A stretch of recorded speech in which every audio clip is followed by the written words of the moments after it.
나이 들수록 더 빈곤하게 살아가는 4가지 유형. 게으르기는커녕 어느 누구보다 성실하게 살아왔습니다. 번듯한 회사를 다니면서도 언제나 부업을 열심히 할 정도로 노력하며 살았죠. 근데 은퇴할 시점에 거의 왔음에도 평안한 노후를 보장할 만큼 모아놓은 게 없다면 당연히 미치고 팔짝 뛸 노릇이긴 하지만, 이게 또 다르게 보면 흥청망청 쓴 것도 없이 돈이 술술 빠져나갔다는 게 아주 신기하고 미스터리합니다. 누구보다 열심히 살았음에도 모아둔 돈이 없는 이유는 뭘까요? 오늘은 여러분들과 나이 들어서 모아놓은 돈 하나 없는 노인들의 공통점에 대해서 이야기를 나눠보고자 합니다. 첫 번째, 소탐대실. 작은 것을 탐하다 큰 것을 잃는다는 소탐대실. 돈 못 모으는 사람들이 갖고 있는 첫 번째 공통점은 적은 돈에는 벌벌 떨면서 뭉칫돈이 나갈 때는 의외로 계산도 허술하게 하고 쉽게 결정한다는 경향이 있습니다. 1만 원, 2만 원을 절약하려고 눈에 불을 켜지만 수천만 원 또는 집 살 때처럼 수억이 오가는 상황에서는 대충 보고 통 큰 결정을 팍팍 하니까 돈이 모아질 수가 없습니다. 목돈을 써야 할 때 회사 일하듯 검토에 검토를 거쳐서 결제를 받는 마음으로 이렇게 철두철미하게 했다면 얼마나 좋겠냐마는, 자기 돈을 쓸 때는 자기가 무슨 재벌 아들쯤이라도 되는 것처럼 그냥 앞뒤 재지도 않고 쉽게 결정을 척척 해버리니까 평소에 작게 절약해온 그 노력은 온데간데 없어지고 크게 손해를 보는 일이 잦아집니다. 그러니 재산이 있을 수가 없죠. 이건 마치 권투할 때 열심히 움직여서 잽을 날리다가 그냥 자신은 결국 스트레이트 강펀치를 허용하는 격이죠. 두 번째, 경제에 무관심. 다른 사람들은 부동산 주식은 말할 것도 없고 경매, 공매에 연금까지 열심히 파고드는데 도통 이런 데 관심 없는 사람입니다. 회사 생활 열심히 하는 게 최고라고 믿는 아주 충성파죠. 회사가 곧 자기고 자신은 회사를 위해 존재한다고 생각합니다. 경제에 관심이 없다 보니 결국 경제에 대해 무식해질 수밖에 없습니다. 학교에서 배웠던 경제에 대한 기초 지식은 있다 하더라도 그것이 생활 경제에서 어떻게 작동하고 어떻게 자신에게 어떤 이득과 손해를 가져오는지 알 길이 없는 거죠.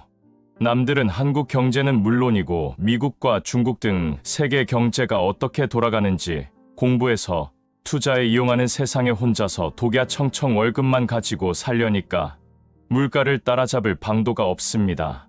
우리 한국인들의 금융 문맹률이 세계 최고 수준에 이른다고 하니 어쩔 수가 없습니다.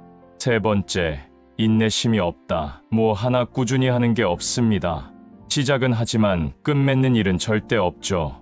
언제나 중간에서 유야무야 흐지부지 돼버립니다. 인내심이 없는 사람은 글이 조금만 길어도 못 읽고 이해하지 못하는 부분이 나와도 책을 덮어버립니다. 하다못해 유튜브 영상도 1, 2분 이상 진득하니 보고 있지 못합니다. 이렇게 인내심이 없는 사람은 돈 버는 공부뿐만 아니라 운동이나 악기 연주와 같은 취미생활도 잘 해나가지 못합니다. 세상에 새로운 것을 배우는데 쉬운 것이 하나도 없습니다. 초보 시절 겪어야 하는 그 힘든 과정의 시간을 견뎌내지 못합니다. 그냥 한두 번 하다 말고 때려치죠. 그런데 신기한 건 술자리에서는 아주 진득하니 끝까지 앉아 있다는 겁니다. 네 번째, 실행력 부족. 말로야 뭐든 못할 게 없습니다. 말한 대로야 했다면야 아마 재벌이 되고도 남았을 겁니다. 아이디어는 솟구치고 비전은 빵빵한데 돌아오는 것은 아무것도 없죠. 허풍이 센 거라기보다는 아이디어가 구체화돼서 실행이 되기까지는 중간에 많은 과정을 거쳐야 하는데, 이 복잡한 과정을 뚫고 결국 돈을 만들어내는 단계까지 실현시킬 돌파력을 갖추고 있지 못한 겁니다. 머릿속에 있던 것을 실현시키려면 그 귀찮은 일이 한두 가지가 아니기 때문입니다. 그걸 해내지 못하고 중간에 포기를 거듭하게 되는 거죠. 실행력이 떨어지면 결과로 나타나는 일이 아무것도 없게 됩니다. 이런 과정이 거듭되면 실없는 사람이라는 소리 딱 듣기 좋습니다. 사실 조금 늦었더라도 자신의 단점을 깨닫고 고쳐나가려고 노력하는 게 중요합니다. 그러다 보면 당연히 돈도 모일 수밖에 없죠. 오늘 영상을 보신 모든 분들이 앞으로의 돈 걱정 없이 사시길 진심으로 바라겠습니다.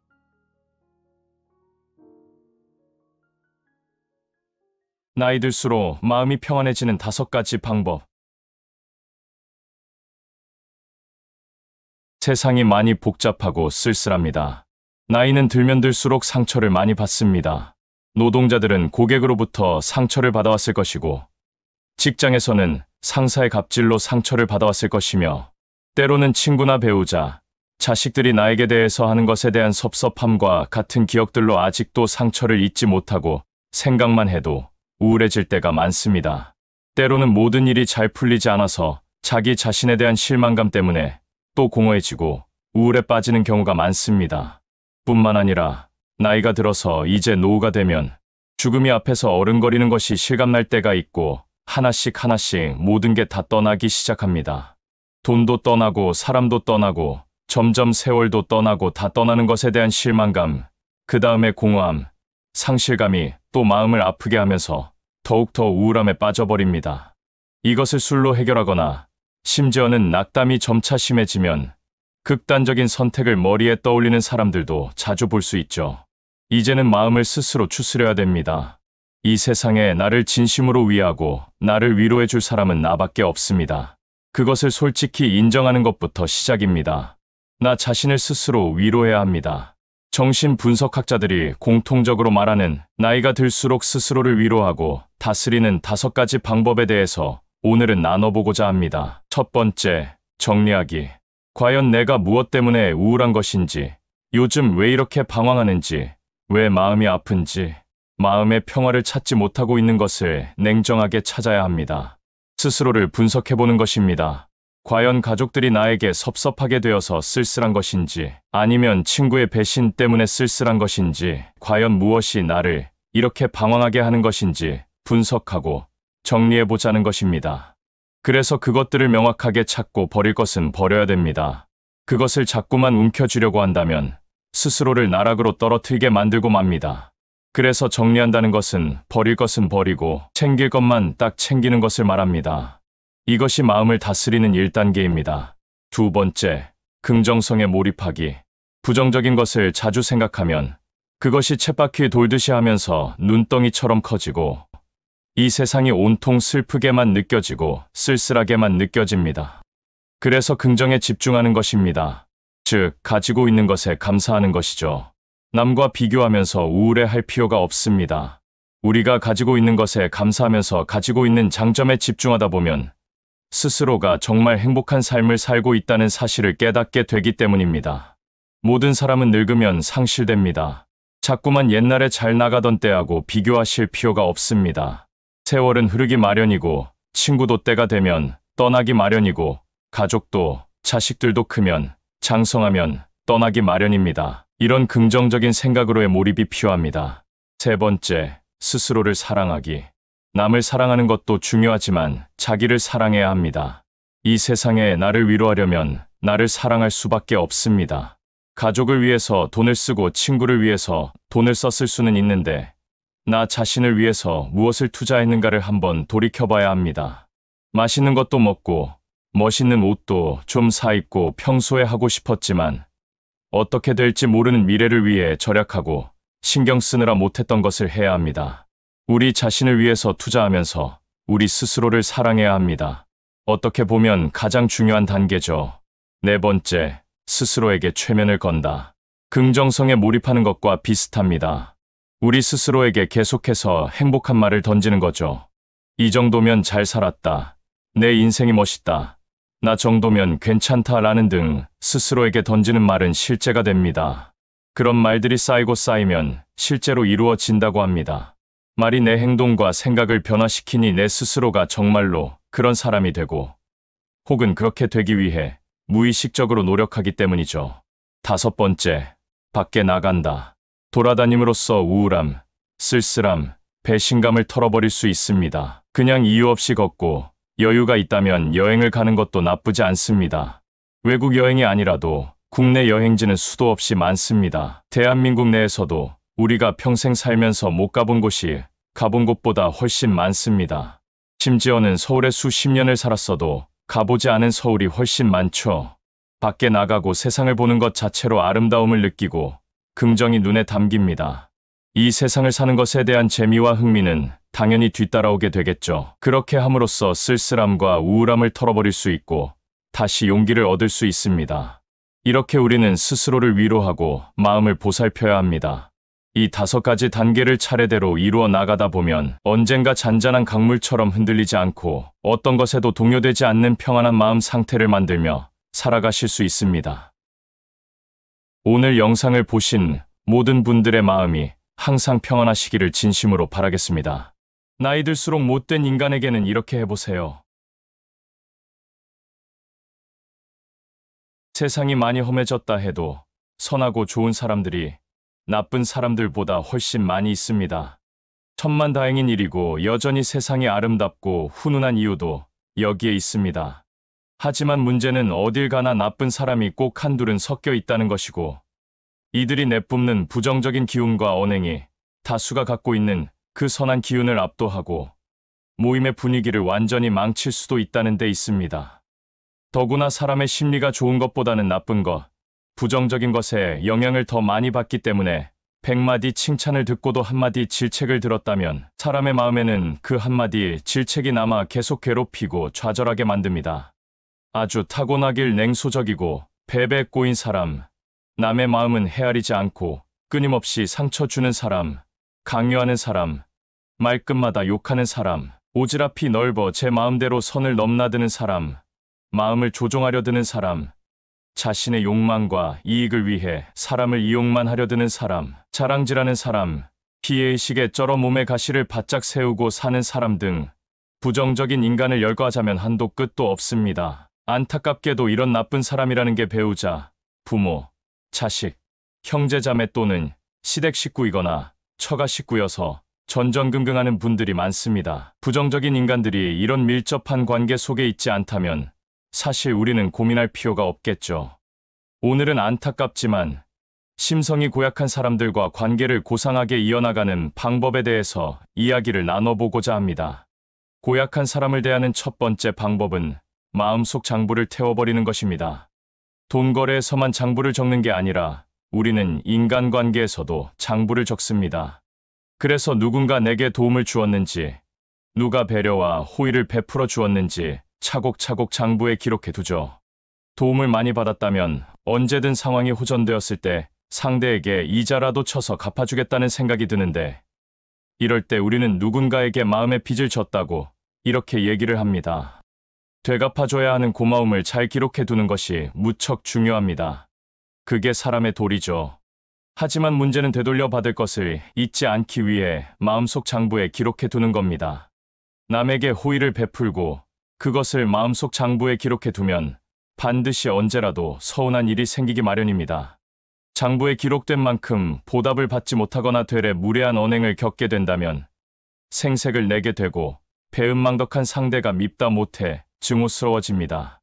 받은 것을 차곡차곡 기록해서 나중에 되갚아주는 사람도 있지만 언제 내가 그런 도움을 받았냐며 자기가 잘나서 잘된 줄 알고 받은 도움을 싹 잊고 사는 그런 얄팍한 사람들도 많으니까 도움을 줄 때는 그냥 애시당초 마음의 장부에서 기록하지 않고 주는 게 상책입니다. 받은 것은 반드시 되갚아주고 베푼 것은 기억도 하지 않는 것이 고상하게 살 수 있는 비결입니다. 두 번째, 남의 말을 마음에 담아두지 않는 것입니다. 지금 몹시 감정적으로 힘들다면 그 이유가 혹시 마음속에 너무 많은 다른 사람들의 말이나 생각을 담아둬서 그것들이 나를 어지럽히고 있는 것이 아닌지 생각해 보시길 바랍니다. 전후 사정 잘 알지도 못하면서 혹은 자기 마음대로 생각하고 지어낸 말로 사람 마음을 후벼 파니까 그것만큼 억울하고 답답하고 속상한 일이 없습니다만 그 보잘것없는 말들을 마음에 담아두고 내내 소가리를 할 필요까지는 없습니다. 지금 우리 마음을 휘젓고 있는 담아둔 말이 있다면 한번 찬찬히 그 얘기를 들여다보기도 하고 뜯어보시기 바랍니다. 아무런 의미도 없고 더구나 사실에 기초하지도 않았으며 그냥 부정적인 말만 가득한 쓰레기에 불과하다는 것을 금방 알아차릴 수 있으실 겁니다. 그 쓰레기를 부여안고 마음 아파하셨던 겁니다. 옳고 그름은 다 시간이 알아서 증명해주고 뱉어놓은 말은 배설한 사람에게 나중에 다 돌아가기 마련이니까 누군가 되지도 않는 말을 할 때는 귀 기울이지도 말고 대꾸도 할 필요도 없이 긍정적인 생각만 하면서 딴청을 부려보시기 바랍니다. 속으로 좋아하는 노래를 불러도 좋습니다. 사람 마음이 참 신기한 것이 마음을 딴 데로 돌려놓으면 귀도 함께 닫힙니다. 들리지가 않죠. 세 번째는 가여운 인생을 위해서 내려다보는 것입니다. 자랑질하고 으스대고 지적질하고 돈 자랑하고 그런다고 위축될 필요 하나 없습니다. 하이에나같이 야비한 사람들은 우리가 위축되어 있다는 것을 아주 귀신같이 알아봅니다. 그러면 더 달려들어서 물어뜯죠. 사이코패스들은 폭력을 휘두를 때 살려달라고 애원하고 눈물 흘리고 약한 모습 보이면 희열을 느낀다고 합니다. 심성이 고약한 인간들도 사이코 기질이 있기 때문에 그들 앞에서 약한 모습을 보이면 더 당하게 됩니다. 우리가 어질고 착한 모습 보이고 좋게 얘기하고 애원하고 호소하고 그러면 남 이용하기 좋아하는 놈들, 사기꾼 같은 놈들이 그냥 우리가 딱해 보여서 잘 대해줄 것 같지만 전혀 그렇지 않습니다. 그런 우리 모습에 사람이 바뀔 거라면 그런 짓도 애시당초 하지 않았을 것입니다. 약해 보이면 바보로 생각하고 더 모질게, 더 잘근잘근, 잔인하게 행동하죠. 이런 인간들을 마주 대할 때는 심리적으로 거인이 되어서 저 위에서 이들을 내려봐야 합니다. 위축되지 않고 당당해지는 것을 넘어서 차원이 다른 높은 곳에서 이 가여운 인생들을 내려다볼 수 있어야 합니다. 딱하고 가엽게 그들의 인생을 바라보면서 대할 수 있어야 하죠. 네 번째, 억측과 추측을 하지 않는 것입니다. 무시해버려도 되는데 굳이 전후 사정을 알고 싶다면 혼자 추측하고 억측하지 말고 물어보면 될 일입니다. 그런데 대부분의 사람들은 질문에서 사정을 정확히 알아보기보다는 돌아서서 오만 가지 상상을 하며 추측을 합니다. 여기서부터 사단이 벌어지죠. 무슨 말을 듣게 되면 그 몇 마디 갖고 추측하고 말이 없으면 또 왜 말이 없는지 그걸 갖고 또 추측을 합니다. 이렇게 온갖 추측이 난무하는 이유는 사람들에게 직접 물어볼 용기가 없기 때문이라고 심리학자는 말합니다. 그냥 물어보면 끝날 일을 궁금한데 물어볼 용기는 안 나고 돌아서서 온갖 추측을 하며 그것으로 자기 마음을 갈기갈기 찢어놓는 거죠. 상대방의 태도가 꺼림칙하고 알쏭달쏭하다면 그냥 추측하지 말고 담담하게 물어보라고 전문가는 얘기합니다. 상대방이 잘못한 것이 있다면 덤덤한 질문에 흠짓 놀라 당황해할 수도 있을 것이고 이실직고할 수도 있죠. 하여간 혼자 추측하는 것은 오해를 낳고 그렇지 않아도 원만하지 못한 둘 사이를 더 수렁으로 쳐놓는 것과 같습니다. 또 물어보면 생각과는 달리 별일도 아닌 일이 상당히 많기도 합니다. 괜히 복잡하게 추측하느라 에너지 낭비하지 마시고 감정 상할 필요 하나 없습니다. 세상에 상처를 받아가면서까지 이어가야 할 인간관계는 없습니다. 전혀 필요 없죠. 하지만 그 못돼먹은 인간과 관계를 이어가야 하는 상황이라면 여러분들에게 맞는 방법으로 대해주시기 바랍니다. 사실 세상에서 가장 나쁜 사람은 남에게는 잘하면서도 스스로에게는 인정 없이 매몰차고 야박하며 너그럽지 못하게 구는 사람입니다. 정말로 누구에게나 좋은 사람이 되고 싶으시다면 그 누구보다 먼저 자기 자신에게 친절해야 합니다. 어떻게 보면 인간관계의 가장 기본은 우리 스스로와의 관계 형성이 제일 먼저 이루어지기 때문이지 않을까 싶습니다. 오늘 영상을 보신 모든 분들에게는 행복한 날들만 가득하시길 진심으로 바라겠습니다.